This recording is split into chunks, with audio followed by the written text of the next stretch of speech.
I'm doing this presentation as a document of reference for those that are wishing to embark upon installing a solar system. This is a fairly large system, 10 kilowatts of panels distributed between east, north and west, so they're not all facing north.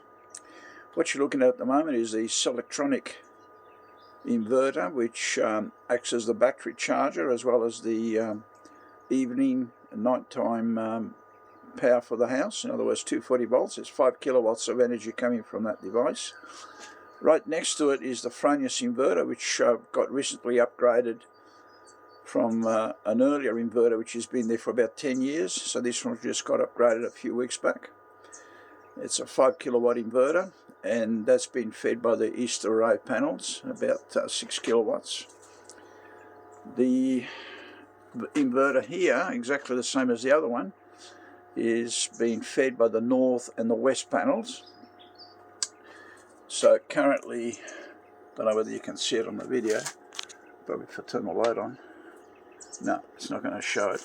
So sorry about that, but that's doing about 3,000 watts of energy at the moment, and this one here is doing about 4,000. Okay. What I used to have here was gel cell batteries, around about the same capacity as what I'm running now. Well, there's a bit of a problem with lithium batteries that they don't tell you.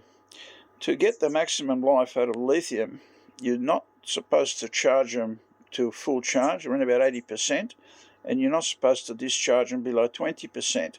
So you're really losing 40% of the storage for longevity, which is very similar to lead acid.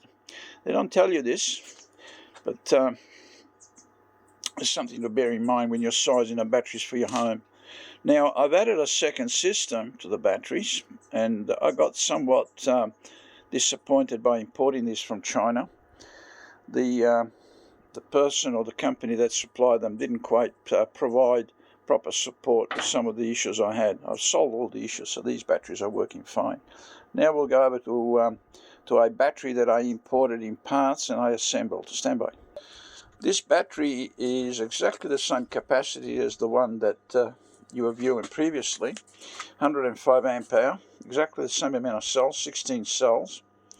So it's a 5 kilowatt, just over 5 kilowatt of energy storage. And it was a real pleasure to be able to get cells from a decent supplier, and those cells were so well balanced that I did not have to do any conditioning or preconditioning before assembly. And the case came from another supplier, which were very, very helpful.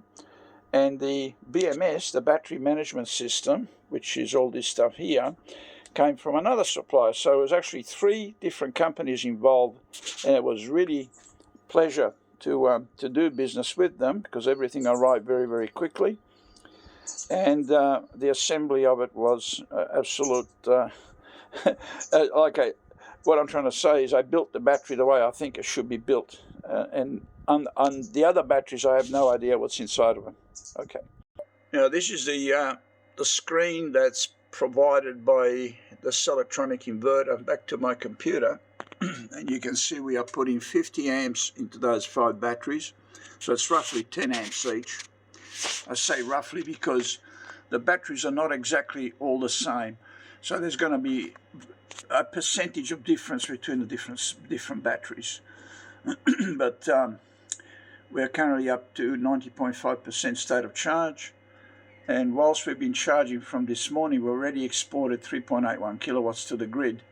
So I've got a credit of 6.2 kilowatt hours. So we are charging the batteries and we are actually exporting some power back to the grid. In the configuration parameters, you can see that the total energy storage is 525 amp hour. So that's 26.8 kilowatt hours, which is 525 amps hour. So it's a decent sized system, and I'm pretty sure it's going to serve me for many more years to come. The older system lasted about 10 years. It was still going. I just did the upgrade to get a little bit more efficiency, hence to try and offset the energy cost. So there it is. Thank you for watching.